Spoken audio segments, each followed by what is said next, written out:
एक शादी और कर लो। अरोरा परिवार में उनके घर की सबसे बड़ी बहू का स्वागत आज बड़े ही धूमधाम से किया गया है। दिव्या और आकाश की शादी को लेकर घर में सब लोग काफी खुश थे। अरे बधाई हो कावेरी, आखिर तुम्हारे घर में भी बहू आ गई। हाँ भाई हाँ, आप सबको भी बधाई हो। आओ आओ, दुल्हन से तो मिल लो। हाँ हाँ चलो, बहू की मुंह दिखाई करते हैं। माँ जी, ये सब आप कल कर लीजिएगा। आज मैं बहुत थक गई हूँ, मैं अपने कमरे में सोने जा रही हूँ। अरे बहुत ज़्यादा वक्त नहीं लगेगा, बस सब लोग तुम्हें देख लेंगे और आशीर्वाद दे देंगे। नहीं नहीं नहीं, इन सब में बहुत वक्त लग जाएगा, मुझसे ये सब नहीं होता। आप ये कल कर लीजिएगा ना। थोड़ी देर बैठ जाओ ना, सब लोग आए हैं पड़ोस से तुम्हें मिलने के लिए। तुम्हें बैठना हो तो बैठो, मैं जा रही हूँ। अरे सुनो तो। पर दिव्या तो बिना सुने चली जाती है। लगता है बहुत थक गई है। आजकल की लड़कियां ना कमज़ोर होती है एकदम। आप लोग बैठिए, मिठाई खाइए। कावेरी, तेरी बहू तो बहुत ही तेज तरार है, हमसे आशीर्वाद भी नहीं लिया और मुंह उठाकर चल दी। अरे नहीं नहीं, ऐसा कुछ नहीं है। वो शादी में बहुत थक गई है ना, बस इसलिए। हाँ भाई ठीक है, अब इसकी बहू है, ये जाने कि क्या करना है क्या नहीं। अरे आप लोग बैठिए ना, मैं मिठाई लाती हूँ। अब जिसको देखने आए थे वो तो चली गई, हम बैठकर क्या करेंगे कावेरी। हाँ हम भी चलते हैं, जब वो अच्छे मूड में हो ना तब बता देना, ठीक है? हम आशीर्वाद देने आ जाएंगे। अरे ऐसे मत कहो तुम दोनों रुको, मैं मिठाई लेकर आती हूँ। दिव्या के ऐसे चले जाने से आसपास की सभी औरतें बातें बनाने लगी थी और कावेरी को भी शर्मिंदगी महसूस होने लगी। लेकिन कावेरी ने दिव्या से कुछ नहीं कहा। लेकिन दिव्या का ऐसा बर्ताव आकाश को अच्छा नहीं लगा, इसलिए उसने कमरे में जाकर दिव्या से इस बारे में बात की। यहाँ बैठकर भी तुम फोन ही चला रही हो ना, थोड़ी देर वहां बैठ जाती तो। देखिए मुझे बहुत थकान हो रही थी, इसलिए मैं चली आई, और वैसे भी मेरी कोई इच्छा नहीं थी उन औरतों के बीच में बैठने की। थोड़ी देर बैठ जाती तो कुछ बिगड़ नहीं जाता। माँ को कितना शर्मिंदा होना पड़ा तुम्हारी वजह से। अरे पता नहीं ये सारे लड़के माँ माँ के गुण क्यों गाते रहते। देखो अब हमारी शादी हो गई है, आपको मेरी खुशी का ख्याल होना जरूरी है, समझे आप? मैं जानता हूँ हमारी शादी हो गई है, इसीलिए कह रहा हूँ कि तुम्हें भी बहू के फर्ज निभाने चाहिए। देखिए मुझे ना ये सब बिल्कुल पसंद नहीं है कि आप अपनी माँ की वजह से मुझसे लड़े। मैं माँ की वजह से तुमसे नहीं लड़ रहा हूँ, तुम्हारी हरकत ही ऐसी थी आज। अच्छा, मैं ऐसी ही हूँ, ठीक है? और अब मुझे नींद आ रही है, मुझे और कुछ नहीं सुनना। दिव्या ने आकाश की बात को गलत समझते हुए काट दिया। लेकिन ये सिर्फ उस दिन की बात नहीं थी। अब आए दिन दिव्या कुछ न कुछ ऐसा करती जिससे आकाश और उसके बीच कहासुनी हो जाती थी। अरे मैं कहाँ कह रहा हूँ कि तुम मत जाओ अपने दोस्तों से मिलने के लिए। मैं बस इतना कह रहा हूँ कि तुम मुझे बता कर तो जाती। मेरी तुमसे शादी हुई है, इसका मतलब ये नहीं कि मैं तुम्हारी गुलाम हो गई हूँ, कि मुझे तुम्हें सब कुछ बता कर चलना पड़ेगा। अरे इसमें गुलामी की बात कहाँ है? हम दोनों पति पत्नी हैं, एक दूसरे से बातें शेयर करना गुलामी कब से हो गई? मैं जानती हूँ तुम्हारी प्रॉब्लम क्या है। मेरे दोस्त लड़के हैं ना, इसलिए तुम्हें दिक्कत हो रही है ना। हम आज के ज़माने में जीते हैं, मेरी भी कई दोस्त लड़कियां हैं, तो मुझे कोई दिक्कत नहीं है, समझी? और ना ही मेरी मानसिकता इतनी छोटी है। मैं तो बस तुमसे इतना कह रहा हूँ कि बता कर जाती तो अच्छा रहता, ऐसे बिना बताए कहीं भी चली जाती हो। मेरी तो जिंदगी खराब हो गई है तुमसे शादी करने के बाद। अपने मायके में कहाँ मैं राजकुमारी की तरह रहती थी, और यहाँ तुमने मुझे नौकरानी बनाकर रख दिया है। किस हिसाब से तुम खुद को नौकरानी कह रही हो? हाँ, माँ ने आज तक तुमसे कभी ज्यादा काम नहीं करवाया, उल्टा वो खुद इस उम्र में तुमसे ज्यादा काम कर लेती है। हाँ, बस सारा दिन माँ माँ के गुण गाते रहो। तुमसे ना बात करना ही बेकार है सच में। अरे तुम मत करो ना, किसने कहा है मुझसे बात करने के लिए? मेरे पास बहुत है बात करने वाले, जो करना है करो। आकाश और दिव्या की शादी में कुछ भी ठीक नहीं था। शायद शादी के पहले दिन से ही उनके बीच में ना तो प्यार पनप पाया था और ना ही कोई लगाव। आकाश ने अपने रिश्ते को बचाने की जब जब कोशिश की, तब तब दिव्या ने उसे दुखी कर दिया, जिससे अब उनके बीच शादी को आगे बढ़ाने की कोई गुंजाइश बाकी नहीं थी। दिव्या, मैंने यहाँ पैसे रखे थे, कहाँ गए? मुझे जरूरत थी तो मैंने ले लिए। अरे मुझसे पूछ तो लेती एक बार, वो मेरे नहीं ऑफिस के पैसे थे, मेरे बॉस ने मुझे संभाल कर रखने के लिए दिए थे।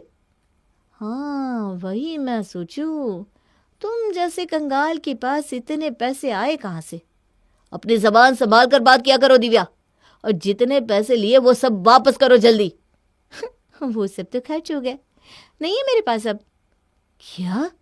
सारे पैसे खर्च कर दिए? ऐसा तो तुमने क्या लिया है जो सारे पैसे खर्च कर दिए? अब एक एक पैसे का हिसाब दूं क्या तुम्हें? 20,000 रुपये थे यहाँ, 1-2 रुपया नहीं था जो तुमसे हिसाब ना मांगू। बताओ मुझे कहाँ खर्च किए तुमने? पता नहीं मेरे पापा को भी क्या सूझी थी जो उन्होंने मेरी शादी तुम जैसे कंगाल इंसान से करवा दी। मेरी जरूरत तो पूरी नहीं कर सकते, आए मुझसे हिसाब मांगने। एक तो तुमने चोरी की है, मेरे पैसे ले लिए और ऊपर से ऐसा बर्ताव कर रही हो मेरे साथ। अगर मुझसे शादी नहीं करनी थी तो पहले ही कह दिया होता, मैं इस तरह रोज रोज दुखी तो ना होता। मैंने पापा के कहने पर तुमसे शादी की है, वरना तुम जैसे इंसान को तो मैं घास भी ना डालूं। हाँ देखो अब ना तुम हद से ज्यादा आगे बढ़ रही हो। पहले तो तुम मुझे वो पैसे दो, मेरे बॉस को देने हैं मुझे पैसे। अरे नहीं है मेरे पास पैसे, मेरे दोस्त को जरूरत थी तो मैंने दे दिए उसे। ऐसा कौन सा है तुम्हारा दोस्त जिसे तुम इतने पैसे देती रहती हो? तुम्हें क्या मतलब है उससे? तुम जैसे इंसान के साथ मुझे रहना ही नहीं है। तुम्हें क्या मेरे साथ नहीं रहना? अब मुझे तुम्हारे साथ नहीं रहना, बस मुझे तलाक चाहिए तुमसे। हाँ तो ले लो, मुझे कोई फर्क नहीं पड़ता, जा रही हूं मैं। चली जाओ, जहां जाना है जाओ, और फिर कभी अपनी शक्ल मत दिखाना जिंदगी में मुझे। तुमने जितना मुझे दुख दिया है ना, शायद ही मैं कभी इस चीज से उभर पाऊंगा। आकाश और दिव्या ने आखिर अपना रिश्ता खत्म कर ही लिया। वैसे भी उस रिश्ते में कभी प्यार और लगाव तो था ही नहीं, इसलिए शादी का होना ना होना एक बराबर ही था। लेकिन इस चीज ने आकाश के मन पर बहुत गहरा असर डाला, जिस वजह से अब वो दूसरी बार किसी भी रिश्ते में बंधने के लिए तैयार ही नहीं था। आकाश, ऐसे कैसे चलेगा बेटा? तेरी शादी को टूटे 1 साल से ऊपर हो गया है। कितने रिश्ते आए तेरे लिए, तू मानता क्यों नहीं? माँ मैं उस चीज से अभी तक उभर ही नहीं पाया हूँ, और क्या उम्मीद है कि मेरी दूसरी शादी में मुझे दुख नहीं मिलेगा?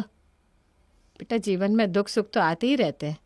इसका मतलब ये तो नहीं ना कि हम उम्मीद लगाना ही छोड़ दें। मैं मानती हूँ कि तेरी पहली शादी में तुझे कोई भी सुख नहीं मिला, लेकिन उम्मीद तो नहीं छोड़ सकते ना। माँ मुझे नहीं लगता कि मैं एक और शादी के लिए अभी तैयार हूँ। आकाश, अब मेरी भी उम्र हो गई है, मेरी तबीयत भी खराब रहती है। अब मुझसे ये घर नहीं संभलता बेटा।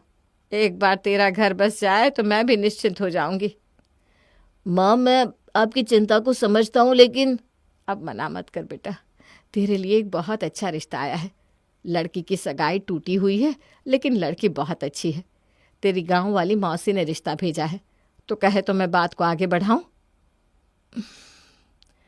ठीक है माँ, आपको जैसा अच्छा लगे। ठीक है, तो मैं आज ही तेरे रिश्ते की बात को आगे बढ़ाती हूँ।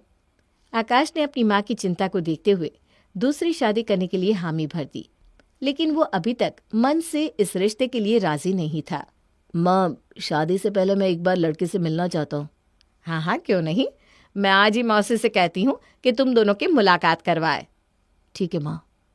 लेकिन बेटा, एक बात का ध्यान रखना, ज्योति से कुछ ऐसा मत कह देना कि उसका दिल दुख जाए या ये शादी टूट जाए। माँ मैं इस दूसरी शादी को करने से पहले ज्योति से सब कुछ साफ साफ बात करना चाहता हूँ, जिससे उसे बाद में कोई पछतावा ना हो। ठीक है, मैं मौसी जी से कहती हूँ कि ज्योति हमारे घर भेज दे, जिससे तुम दोनों अकेले में बात कर सको। आकाश के कहने पर कावेरी ने ज्योति और आकाश की मुलाकात करवा दी। देखो ज्योति, मैं ये शादी करने से पहले तुमसे साफ साफ कुछ बातें बताना चाहता हूँ। तुम उसके बाद ही फैसला करना कि तुम्हें ये रिश्ता निभाना है या नहीं। जी कहिए। मेरी पहली शादी में बहुत दिक्कतें थी, इसीलिए मैं आज तक उस शादी के जख्मों को भूल नहीं पाया हूँ। हो सकता है शादी के बाद भी मुझे इस शादी को निभाने में वक्त लग जाए। मैं समझ सकती हूँ आपकी बात को, मेरी भी सगाई टूट चुकी है। सगाई टूटने और शादी टूटने में फ़र्क होता है। अगर तुम ये शादी अपने माता पिता के दबाव में कर रही हो तो मत करो प्लीज़। मैं ये रिश्ता किसी के दबाव में नहीं कर रही हूँ, मैं अपनी मर्जी से आपसे शादी के लिए तैयार हुई हूँ। तो ठीक है, आप चिंता मत कीजिए, मैं आप पर कोई दबाव नहीं डालूंगी। शादी के बाद भी आप अपना वक्त ले सकते हैं। आकाश ने ज्योति से बात करने के बाद अपनी दूसरी शादी के लिए हामी भर दी, लेकिन वो कहते हैं ना, दूध का जला छाछ भी फूंक फूंक कर पीता है। बस आकाश के साथ भी वही हो रहा था। अरे बधाई हो कावेरी, आज तो तेरे घर में दूसरी बहू आई है। अरे रे, बहुत बुरा हुआ हमारे आकाश के साथ। उसकी पहली शादी टूट गई, लेकिन चलो अब जो हुआ सो हुआ। तेरी नई बहू तो आ गई। अब जान के चल यहाँ से, इस बहू को भी ऊपर आराम करने जाना होगा ना। चल चल। आपसे कहा था ना कि इन लोगों को मत बुलाना, अब फिर से ताने मारेंगे आपको। अरे मैंने नहीं बुलाया, खुद ही आ गई है दोनों। वो क्या है ना, बहू थक गई होगी इसलिए।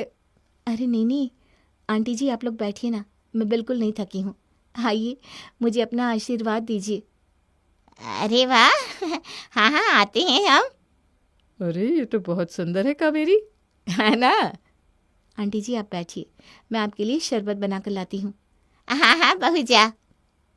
कावेरी, तेरी नई बहू तो काफ़ी समझदार है। घर में आए मेहमान का स्वागत कैसे करते हैं खूब जानती है। हाँ सच में, अब मैं निश्चिंत हूँ आकाश को लेकर। ज्योति ने आते ही कावेरी का दिल जीत लिया। जिन कड़वी यादों से कावेरी निकल ही नहीं पाई थी, ज्योति ने अपने प्यार और लगाव से उन यादों को मिटा दिया। लेकिन आकाश अभी भी ज्योति को पूरी तरह से अपना नहीं पाया था। ज्योति बेटा, तूने तो आते ही पूरे घर को संभाल लिया है। मुझे तुझ पर अब पूरा भरोसा है, लेकिन मैं जानती हूँ कि आकाश अभी भी तुझे अपना नहीं पाया। माँ जी, किसी पर विश्वास करना इतना भी आसान नहीं होता है, और वो भी तब जब आपका विश्वास बार बार टूट चुका हो। लेकिन आप चिंता मत कीजिए, मैं अपने रिश्ते को संभाल लूँगी। ये हुई ना बात। अच्छा माँ जी, मुझे बाज़ार में कुछ काम है, मैं ज़रा होकर आऊँ? हाँ हाँ बेटा जाओ। ठीक है, मैं थोड़ी देर में आती हूँ। ज्योति के जाने के बाद आकाश घर आता है और देखता है कि ज्योति घर में नहीं है। माँ, ज्योति कहीं दिखाई नहीं दे रही। हाँ, उससे कहा कि उसे बाजार में कुछ काम है, तो बाजार गई है बेटा। बाजार में? मुझे तो लगता है अपने किसी दोस्त से मिलने गई होगी। आपको याद नहीं, दिव्या भी ऐसे ही चली जाती थी और घंटों घर नहीं आती थी। आकाश, ज्योति वैसी नहीं है बेटा। सारी लड़कियां ऐसी होती है माँ। अब देखना कितनी देर से आती है और आकर कहेगी, माँ जी बाजार में कुछ अच्छा नहीं मिला। लेकिन मुझे तो मिल गया। ये देख, ज्योति आ भी गई। माँ जी, मैं ये सब्जियाँ लाई हूँ, और ये मशरूम भी। ये कल आपसे कह रहे थे ना मशरूम खाना है, इसीलिए मैं बाज़ार में वहाँ चौक पर गई थी मशरूम लाने, इसलिए थोड़ी देर लग गई। अरे बेटा, तू इतनी दूर गई थी बस ये मशरूम लाने? देखा आकाश, तेरी एक फरमाइश पर वो इतनी दूर पैदल गई थी। अरे कोई बात नहीं, आप हाथ मुँह धो लीजिए, मैं थोड़ी देर में मशरूम बना देती हूँ। आकाश, मैं जानती हूँ तू अब तक अपनी पहली शादी से उभर नहीं पाया, लेकिन ज्योति की कोशिश को नज़रअंदाज मत किया कर बेटा। ज्योति की कोशिश को देखकर अब आकाश के मन में भी ज्योति के लिए कहीं ना कहीं कुछ उम्मीदें जागने लगी थी, लेकिन फिर भी कभी कभी वो उस पर पूरी तरह विश्वास नहीं कर पाता था। अरे यहीं तो रखे थे, कहाँ चले गए? क्या ढूंढ रहे हैं आप? मैंने यहाँ पैसे रखे थे, अब मिल नहीं रहे। हाँ, वो पैसे मैंने लिए थे। अरे तुम्हें पैसे चाहिए थे तो मुझसे मांग लेती, मैं दे देता। पता नहीं तुम लड़कियों को चोरी करने की आदत क्यों है। किससे देने थे पैसे, अपने दोस्त को या किसी और को? पता नहीं क्या किस्मत है मेरी, हर बार मेरे साथ ही ऐसा क्यों होता है? अरे मैंने वो पैसे अलमारी के लॉकर में रखे हैं। यहाँ काम वाली पोछा लगा रही थी ना, तो मैंने संभाल कर लॉकर में रख दिए। ये लीजिए लॉकर की चाबी। आकाश लॉकर खोलता है तो सारे पैसे वहीं पड़े थे। आकाश को खुद पर शर्मिंदगी होती है कि उसने बिना सच जाने ज्योति को इतना सब कह दिया। मुझे चोरी करने की आदत नहीं है, आज के बाद मैं आपकी किसी भी चीज़ को हाथ नहीं लगाऊंगी।